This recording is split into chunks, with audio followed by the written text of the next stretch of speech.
So my name is Tim Gibbs. I'm the park archaeologist for Big Bend Ranch State Park for Texas Parks and Wildlife. And I am based out of Terlingua, Texas. Big Bend Ranch is a really big place, so from day to day, my office could be at any point in roughly 500 square miles. I studied archaeology at Texas Tech kind of by accident. I had volunteered at the Texas Tech Museum and at the Lubbock Lake Landmark as a child growing up in Lubbock. From an early age, I've had an affinity for prehistory. So to practice archaeology in the state of Texas, especially as a state archaeologist, you must meet the Department of Interior's standards for an archaeologist. And what that basically means is you have to have, at minimum, a master's degree in anthropology, archaeology, or a related field, such as geography or even geology or history. Personality traits, I think that you have to be willing to work in very remote locations and organize yourself without having someone organize you for you. You have to be tolerant of bug bites and sunburns and periodic injuries, and you have to have an affinity for the wilderness, because when it comes down to it, this is why we're here. Typical days aren't very typical for me. I find myself working everywhere from my office, sitting in front of a computer, working with spreadsheets and word processors and GIS software, to working in remote locations with GPS equipment, cameras, and even other more advanced technologies. It requires sometimes working in remote locations for days, sometimes weeks at a time. Other times I'm working within feet of a paved road. That's a really good question. I think one of the surprising facts is that archaeology isn't remotely as sexy as people make it out to be. I don't carry a pistol or a whip, and I don't own a fedora. I probably spend more of my time doing either back-breaking labor or incredibly boring, tedious labor than I think most people were prepared for.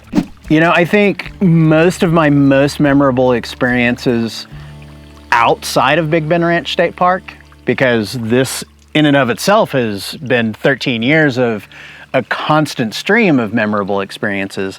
But I think one of my most memorable experiences was spending close to 3 years working in the Grand Canyon, conducting archaeology from boats in one of the most forbidding landscapes in North America. Equal parts remote and unforgiving and dangerous, but also rewarding. And working here is very much a continuation of that experience. I think one of the biggest challenges of working here is the isolation.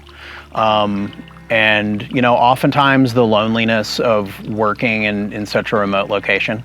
I have very few colleagues. And, you know, most of the work that I do here, I do alone. It makes me value the time that I spend collaborating with my colleagues. It makes it that much more special.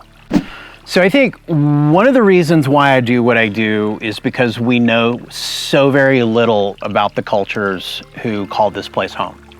After a century of research, we still don't know what the people who lived here called themselves. We don't know what they called this place. We only barely know really anything about them at all.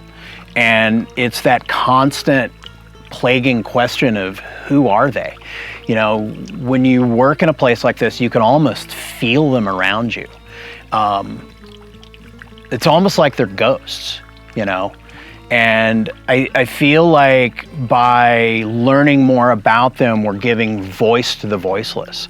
And we're giving voice to their descendants, because their descendants are still here. My best advice would be to study, and to develop a passion for learning, and don't think of education as being a means to an end.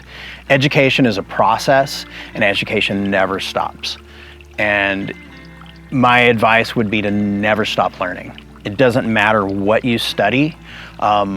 Archaeology isn't a science, it's a discipline that pulls together lots of different other disciplines and sciences. And so it doesn't really matter what you study because everything ties together somehow. And archaeology and anthropology is effectively the discipline of figuring how everything ties together.